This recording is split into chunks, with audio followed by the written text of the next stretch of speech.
अस्सलाम वालेकुम, क्या हाल है आप लोग? सब ठीक हैं, खैरियत से हैं? उम्मीद करता हूँ सब लोग खैरियत से होंगे। Welcome back to my channel. और ये मेरे चैनल की पहली वीडियो है। और इस चैनल में जो है मैं आपको बताऊंगा कि पहले दिन से लेकर अंडे देने तक जो है मुर्गियों की किस तरीके से देखभाल की जाती है, चूज़ों की किस तरीके से देखभाल की जाती है, उनकी डेली रूटीन क्या होती है, खाने की चीज़ें क्या क्या दी जाती हैं। अभी आप मेरे पीछे देख रहे होंगे, मेरे पास लोमन ब्राउन के चूज़े हैं तकरीबन 150 के करीब, जो कि मैंने एक छोटा सा स्टार्टअप शुरू किया है। तो इसमें जो चीज़ें मैंने ऑब्ज़र्व की हैं वो मैंने सोचा कि मैं आपसे शेयर करूं, ताकि जो है वो हो सकता है आपके लिए इन्फॉर्मेटिव हो। और अगर कोई भाई जो है ये स्टार्टअप शुरू करना चाह रहा है तो उसको इन चीज़ों का पहले से पता हो। तो कुछ बेसिक बेसिक सी चीज़ें हैं जिनको मैं क्या नाम अभी आपके साथ डिस्कस करूंगा। सबसे पहले जो है, अगर आपने देखा हो कि हम जो चूज़े लेके आते हैं या हमने जो चूज़े डालने होते हैं, अगर थोड़ी सी बहुत भी सर्दी होती है तो आपने देखा होगा अक्सर चूज़े जो हैं वो 1-2 दिन में मर जाते हैं। उसकी जो मेन वजह है वो ये है कि जब हम कोई भी चूज़ा लेके आते हैं तो जो हैचरी में या ब्रूडर में उनको टेम्परेचर दिया जाता है वो 33 से लेकर 35 सेंटीग्रेड तक होता है। तो हम जब वो चूज़ा लेके आते हैं तो हमारे पास जो जहाँ पे भी हमने जिस पिंजरे में वो चूज़ा रखना होता है वहाँ पे उसका टेम्परेचर जो है वो 30 से भी कम होता है, यानी कि ठंड होती है। तो जैसे ही हम उस चूज़े को वहाँ पे छोड़ते हैं तो चूज़ा जो है वो आपस में इकट्ठे हो जाते हैं और उनको ठंड लगती है। तो ठंड लगने की वजह से चूज़ा जो है वो फ़ौरन बीमार हो जाता है। बीमार होता है तो वो, क्योंकि उसमें कुव्वत मुदाफ़िर इतनी नहीं होती, वो छोटा होता है, तो वो फ़ौरन जो है मर जाता है। तो उसमें मोर्टेलिटी जो है वो ज़्यादा होती है। तो ये सबसे पहली मेन वजह है जिसको आपने क्या नाम मद्देनज़र रखना है। अब आप ये मेरे पीछे देख रहे होंगे कि मैंने जो है इस पिंजरे में बल्ब लगाया हुआ है, और बल्ब के साथ साथ मैंने उसके साथ थर्मोस्टेट भी लगाया हुआ है, जो कि मैं आपको पूरी अभी वीडियो में दिखाऊंगा कि किस तरीके से आपने उसको थर्मोस्टेट को जो है वो सेट करके टेम्परेचर जो है अपने खुडे का वो 33, अभी मैंने 33 सेंटीग्रेड रखा हुआ है। और नॉर्मल टेम्परेचर जो है वो तकरीबन 28 चल रहा है, यानी कि रूम टेम्परेचर जो है। तो ये आप देखेंगे अगर चूज़े, तो ये सारे के सारे जो हैं वो खा भी रहे हैं, पानी भी पी रहे हैं और एक दूसरे से अलग अलग हैं।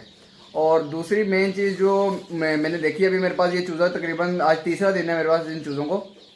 मैं इसको तकरीबन परसों लेके आया था हैचरी से। तो जो दूसरी चीज़ है, आज मैं फ़ीड लेके आया हूँ। तो बेसिकली फ़ीड मैंने मंगवाई थी, और फ़ीड जो है फ़ीड भी बेसिकली 2 तरह की है। जो मेन आपने चीज़ देखनी है, मैं आपको फ़ीड दिखाता हूँ। ये देखें, ये वाली जो फ़ीड है ये टाइप का फीड है। ये देखें आप, ये ब्रॉयलर की फीड है। और ये आप देखेंगे, ये मैं नेशनल की फीड लेके आया था, और ये इस पर देखें ये लिखा हुआ है 14 नंबर फीड है, ब्रॉयलर स्टार्टर। ये देखें, अब आप ये देख रहे होंगे मेरे पास 2 तरह की फीड है। इसमें एक ये फीड है जो कि ये ब्राउन इस तरीके से है, और एक हमारे पास ये फीड है। अब आपने ये चीज़ एक बड़ी वो रखनी है कि अब आप देखेंगे मेरे पास जो चूज़े हैं वो सारे लेयर चूज़े हैं, ठीक है। ये लोमन ब्राउन के चूज़े हैं, आप ये देखें सारे माशाल्लाह सारे के सारे जो हैं वो एक्टिव हैं। और फीड जो है ये मैं अभी इनको दे रहा हूँ, ये वाली फ़ीड जो कि आई थिंक 14 नंबर होती है लेयर की फ़ीड। लेकिन गलती से मैं जब तोड़ा लेके आया तो उसने मुझे 14 नंबर की फ़ीड जो है वो ब्रॉयलर की दे दी है।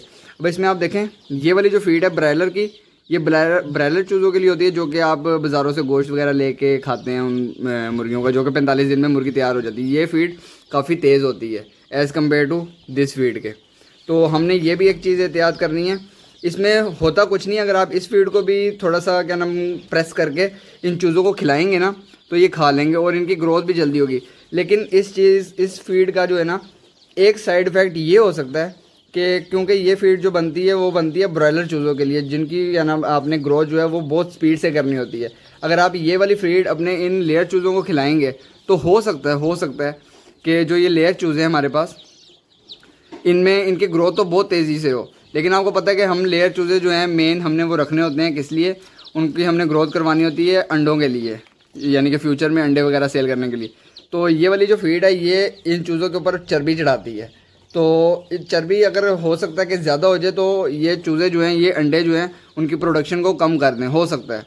और 50-50 चांसेस होते हैं। तो इसलिए रिस्क लेने से बेहतर है कि हम इनको ये वाली नॉर्मल फीड जो है, हल्की फीड, यही खिलाएं, ठीक है। अब आप ये देखेंगे, ये सेटअप है, ये मेरा खुड है। मैंने इसको देखें पूरी तरफ से कवर किया हुआ है, मैंने इसको यानी कि प्रॉपर खेस वगैरह डाल दिए हैं, और इस पर मैंने ये लगाई हुई है, बल्ब लगाया हुआ है। और आप देखें ये सारे के सारे जो हैं वो इस तरीके से अलग अलग हैं चूज़े, यानी कि देखें सारे खा रहे हैं अपने, यानी कि कोई भी एक दूसरे के साथ चिपका नहीं हुआ, जुड़ा नहीं हुआ, इनको ठंड नहीं लग रही। जो इनको टेम्परेचर चाहिए था वो इनको प्रोवाइड किया जा रहा है। एक मैंने पानी का बर्तन ये, और उसके साथ मैंने खाने की वो ट्रे वो रखी हुई है, और एक पानी का बर्तन मैंने यहाँ पे रखा हुआ है, और उसके साथ एक ट्रे मैंने उधर रखी हुई है। और दूसरा चीज़ ये है कि मैंने इसके साथ देखें थर्मोस्टेट भी अटैच किया हुआ है। अगर मैं आपको दिखाऊं तो ये देखें मेरे इसके साथ थर्मोस्टेट भी चल रहा है। अभी इस पर 29 डिग्री सेंटीग्रेड जो है वो खुडे के अंदर का टेम्परेचर है। और देखें चूज़े माशाल्लाह सारे अल्हम्दुलिल्लाह अपना खाना वगैरह खा रहे हैं और एक्टिव हैं। ठीक है, इन चीज़ों का आपने ख्याल रखना है सबसे पहले। और इसके बाद जो है नेक्स्ट मैं डे बाय डे जो है चीज़ों को जो आपके साथ डिस्कस करूँगा। अभी नेक्स्ट हमने इनकी वैक्सीनेशन भी है और इनकी फ्लशिंग भी है, तो वो भी जो है नेक्स्ट ब्लॉग में मैं अपने ऐड करूँगा। तो बेसिक जो अभी तक 2-3 दिन में जो मैंने चीज़ें ऑब्ज़र्व की हैं सबसे ज़्यादा वो मैंने आपको बता दी हैं कि जो मुझे लगता है कि इन चीज़ों को इस तरीके से होना चाहिए ताकि आप लोग भी अगर देखें तो सबसे मेन जो चीज़ है ना, जब भी आपने चूज़ा लेके आना तो आपने उसके टेम्परेचर का बहुत ख्याल रखना है। अगर टेम्परेचर उसका नॉर्मल होगा तो चूज़े को कुछ भी नहीं होगा और चूज़े जो है बड़े भी हो जाएंगे। ठीक है, तो इसी के साथ मैं इजाज़त लेता हूँ। तो इंशाल्लाह नेक्स्ट वीडियो में मिलेंगे, और आपने वीडियो को लाइक करना है, कमेंट करने हैं। अगर किसी का कोई क्वेश्चन हो तो भाई मुझसे क्वेश्चन वगैरह कर सकते हैं, मैं उनको क्या ना प्रॉपर गाइड करूँगा। और चैनल को सब्सक्राइब कर दें, वीडियो अगर अच्छी लगी है तो उसको लाइक कर दें। इंशाल्लाह नेक्स्ट वीडियो में मिलेंगे। अल्लाह हाफिज़।